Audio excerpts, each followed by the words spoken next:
So hello प्यारे बच्चों, कैसे आप सभी लोग। उम्मीद करता हूँ कि आप सभी बढ़िया होंगे, अपने घर पर अच्छे से होंगे, स्वस्थ होंगे, मस्त होंगे। तो चलिए आज हम लोग क्या पढ़ने जा रहे हैं। आज हम लोग मैथ पढ़ने जा रहे हैं और मैथ में हम लोग क्या पढ़ेंगे 1.1 का जो क्वेश्चन नंबर 4 और 5 है उसको हम लोग देखेंगे। तो चलिए सबसे पहले हम लोग अपने क्वेश्चन को देखते हैं कि क्वेश्चन जो है क्या कह रहा है। तो क्वेश्चन है हम लोगों का क्वेश्चन नंबर 4 जो है ये क्या कह रहा है कि यूक्लिड विभाजन प्रमेय का प्रयोग करके दर्शाइए कि धनात्मक पूर्णांक। अब सबसे पहले यहाँ पे ये जो धनात्मक पूर्णांक है सबसे पहले इसको समझिए। यहाँ पे क्या है, यहाँ पे जो हम लोग को नजर आ रहा है ये धनात्मक पूर्णांक। तो ये धनात्मक पूर्णांक क्या है सबसे पहले इसको समझिए। जैसे यहाँ पे देखिए ये हो गया 4, जैसे यहाँ पे देखिए ये हो गया 1 2 3 4, ये सब क्या है, ये क्या है, ये पूर्णांक है। तो ये कौन सा पूर्णांक है, ये क्या है, ये धनात्मक पूर्णांक है। क्योंकि इसमें क्या है, इसमें सब में प्लस है। क्या है, इस सब में क्या है, प्लस है। तो प्लस को क्या कहता था, धनात्मक। तो ये सब क्या है, ये सब धनात्मक पूर्णांक है। कोई भी संख्या हो जिसमें प्लस रहता है वो क्या होता है, वो धनात्मक पूर्णांक होता है। प्लस वाला पॉजिटिव जो होता है वो जितने भी पॉजिटिव संख्या होता है वो सब क्या होता है, वो धनात्मक पूर्णांक होता है। लेकिन जब इसी में क्या कर दिया जाएगा, इसी में जब क्या कर दिया माइनस, जब इसी पर माइनस लगा दिया जाएगा तो ये क्या हो जाएगा, ये ऋणात्मक पूर्णांक हो जाएगा। इतनी सी बात समझ रहे हैं। तो वही कह रहा है कि किसी भी धनात्मक पूर्णांक का वर्ग किसी पूर्णांक m के लिए 3m या 3m+1 के रूप का होता है।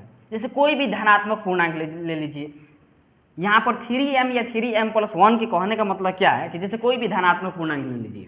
जैसे यहाँ पे हम 3 ले रहे हैं, 3 क्या है, धनात्मक पूर्णांक है।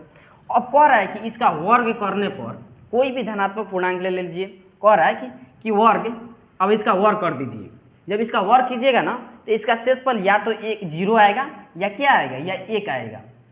देखिए हमारे कहने का सेंस क्या है, कोई भी धनात्मक आप पूर्णांक ले लीजिए और जब उसका वर्ग कीजिएगा ना तो या तो उसका शेषफल 0 आएगा या तो उसका शेषफल क्या आएगा, 1 आएगा। इतनी सी बात समझ गए। जैसे इसका यहाँ पे देखिए, जैसे 3 का वर्ग कितना होता है, 9।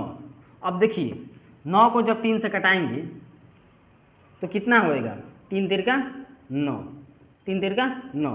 तो ये करके यहाँ पे जो हम लोग का आया क्या बचा, 0 बचा। यहाँ पे जो हम लोग का शेषफल क्या बचा, 0 बचा।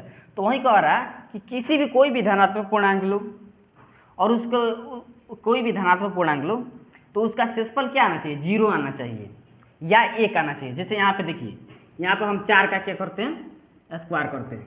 तो 4 का जब वर्ग करेंगे तो कितना होगा, 16 होगा।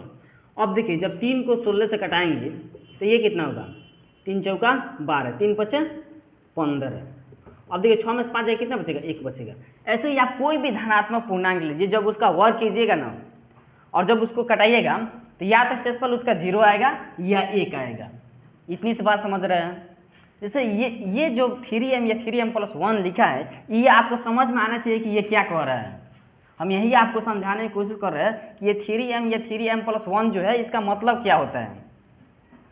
ये इतनी गहराई तो कोई नहीं जाएगा इस क्वेश्चन में। हम आपको बता दे रहे हैं कि इतनी गहराई तो इस क्वेश्चन को कोई नहीं बताएगा। ये 3m या 3m+1 होता क्या है, ये क्या कह रहा है क्वेश्चन। तो सबसे पहले जब तक आप क्वेश्चन को समझिएगा नहीं तब तो वो क्वेश्चन आपसे बनेगा नहीं। इतनी सी बात समझ गए। तो चलिए अब इस क्वेश्चन क्या करते हैं, सॉल्व करते हैं। देखिए सबसे पहले हम लोग क्या मानेंगे, इस क्वेश्चन को सॉल्व करते हैं। सबसे पहले हम लोग मानेंगे क्या, कि माना कि ये क्या है, ये कोई धनात्मक पूर्णांक है। सबसे पहले हम लोग क्या मानेंगे कि माना कि ये कोई क्या है, धनात्मक पूर्णांक है। तो b क्या होगा हम लोग को, तो b हम लोग का क्या होगा, तो 3 होगा। क्या होगा, 3 होगा। 3 क्यों होगा, क्योंकि दी गई संख्या का रूप क्या है, 3m या 3m+1 है। इसलिए यहाँ पे b का मान कितना होगा, 3 होगा। इतनी सी बात जानते हैं। अब देखिए यूक्लिड विभाजन प्रमेय का प्रयोग करते हैं। यूक्लिड विभाजन प्रमेय कैसे, यूक्लिड विभाजन प्रमेय कैसे।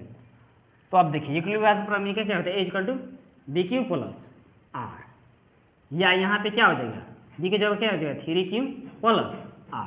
अब यहाँ पे जो है ये 0 जो होगा r से छोटा या r के बराबर होगा और यहाँ पे जो है b का जो मान होगा वो r से बड़ा होगा। यहाँ पे b का जो मान होगा वो r से क्या होगा, बड़ा होगा। यानी आर का जो भी मान निकलेगा वो बी से क्या होना चाहिए, छोटा होना चाहिए। तो यहाँ पे आर का जो संभावित मान निकलेगा वो क्या निकलेगा, या तो 0 होगा, या तो 1 होगा, या तो 2 होगा। यहाँ पे आर का मान क्या निकलेगा, या तो 0 होगा, या तो 1 होगा, या तो 2 होगा। यहाँ पे आर का मान जो है बी से क्या होना चाहिए, छोटा होना चाहिए। तो यहाँ पे आर का मान क्या है, ये बी से क्या है, छोटा है। इतनी सी बात समझ गए। अब देखिए जब हम लोग आर इक्वल टू 0 लेंगे, जब हम लोग आर इक्वल टू क्या करेंगे, 0 लेंगे, तो हम लोग को देखिए क्या मिलता है, ए इक्वल टू 3q प्लस 0 लेंगे तो हम लोग क्या घटाएगा, ए इक्वल टू 3q घटाएगा। अब क्या कीजिए, इतना हो गया, तो अब क्या कीजिए, इन दोनों को वर्क कर दीजिए। जब इन दोनों का वर्क कीजिएगा तो ये क्या हो जाएगा, ए स्क्वायर प्लस ये क्या हो जाएगा, 3 जा 9q स्क्वायर। अब देखिए इसको थोड़ा सा यहाँ पे समझने की कोशिश करते हैं।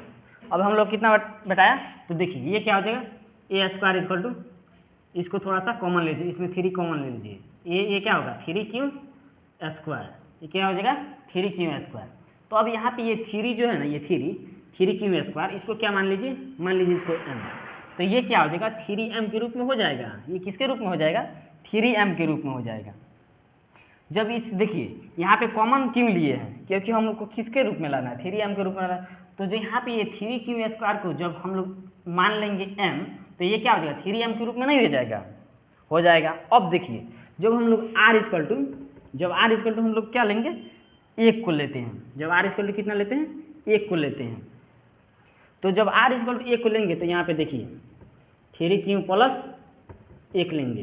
तो अब दोनों का वर्क कीजिए, अब क्या कीजिए, दोनों का वर्क कीजिए। तो दोनों का वर्क कीजिएगा तो 3q प्लस 1 का होल स्क्वायर, तो ये क्या हो जाएगा, ए स्क्वायर इक्वल टू, अब ये देखिए किसके रूप में है, ये किसके रूप में है, ए प्लस बी के होल स्क्वायर। तो ए प्लस बी का होल स्क्वायर क्या होता है, ए प्लस बी का होल स्क्वायर क्या होता है, तो यही ना होता है A square plus B square plus 2ab, यही ना होता है, अरे यही ना होता है। अरे ऐसे ये होता है। अब आप लोग कन्फ्यूज हुआ रहेंगे कि हम लोग तो ऐसे पढ़े हैं A square plus 2ab plus B square. अरे ये इससे कोई आगे पीछे से कोई मतलब नहीं है, बस हम लोग किस पे ध्यान देना है, सूत्र पे ध्यान देना है।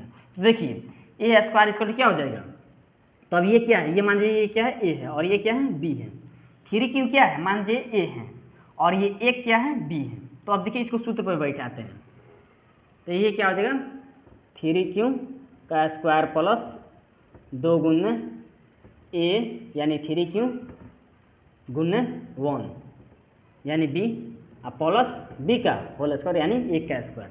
तो अब देखिए यहाँ पे हम लोग क्या बैठा रहे हैं, तो ये क्या हो जाएगा 9q square plus 6q plus 1, क्या हो जाएगा 6q प्लस 1। देखिए 1 का स्क्वायर क्या होता है, 1 ही होता है।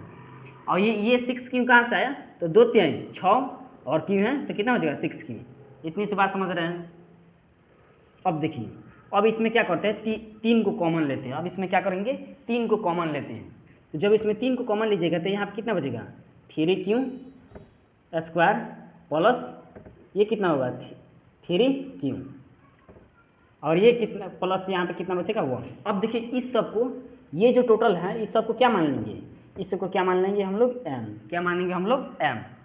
तो हम लोग क्या बटाएंगे यहाँ पे 3m प्लस 1 के रूप का आ जाएगा, 3m प्लस 1 के रूप के आए कि नहीं, तो वहीं क्या ये किसके रूप का है 3m प्लस 1 के रूप का है, बटाए कि नहीं। अब देखिए जब हम लोग r इक्वल टू कितना ले, जब r इक्वल टू हम लोग अब कितना लेते हैं 2 लेंगे।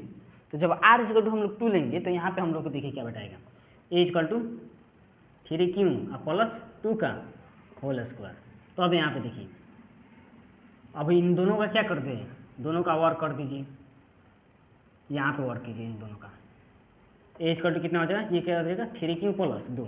अब इन दोनों क्या कीजिए, अब इन दोनों कर दीजिए वर्क, तो ये क्या हो जाएगा A square equal to 3q plus 2 का होल स्क्वायर। तो अब देखिए ये क्या हो जाएगा ए स्क्वायर इक्वल टू, अब ए प्लस बी का होल स्क्वायर क्या होता है, ए प्लस बी का होल स्क्वायर क्या होता है, तो देखिए ए प्लस बी का होल स्क्वायर क्या होता है, ये मान लीजिए क्या है, ये ए है और ये क्या है बी है। तो ए प्लस बी का होल स्क्वायर क्या होता है, A square plus 2ab plus क्या होता है बी स्क्वायर, यही ना होता है सूत्र। ए प्लस बी का ए प्लस बी का होल स्क्वायर क्या होता है, तो A square plus 2ab plus B square. तो ये उसी के रूप का है, तो इसी सूत्र पे बैठा दीजिए। तो ये क्या हो जाएगा 3q का स्क्वायर प्लस 2 3q गुना 2 प्लस 2 का होल स्क्वायर यानी b का होल स्क्वायर। तो अब यहाँ पे देखिए ये क्या हो जाएगा 9q स्क्वायर प्लस 2 3 6 6 दूनी 12q प्लस 4 क्या हो जाएगा 4। अब देखिए यहाँ पे इसको थोड़ा सा आगे बढ़ते हैं, इसको यहाँ पे लेकर आते हैं।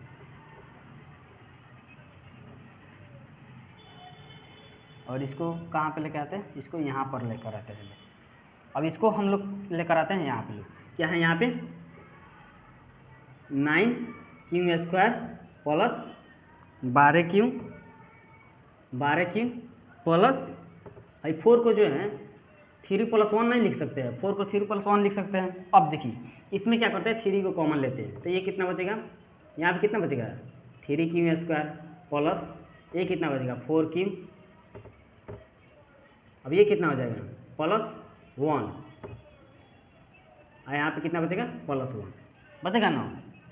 अब देखिए तो इस सब को ये जो सब मान आया है इस सब को क्या मान लेंगे हम लोग m, क्या मान लेंगे हम लोग m। तो यहाँ पे ये क्या हो जाएगा 3m + 1 के रूप का आ रहा है। देखिए कोई भी धनात्मक पूर्णांक ले रहे हैं और जब उसका वर्ग कर रहे हैं तो किसके रूप में आ रहा है, या तो उसका शेषफल कितना आ रहा है 0 आ रहा है, या तो उसको शेषफल क्या आ रहा है 1 आ रहा है, यानी 3m या 3m + 1 के रूप का आ रहा है कि नहीं।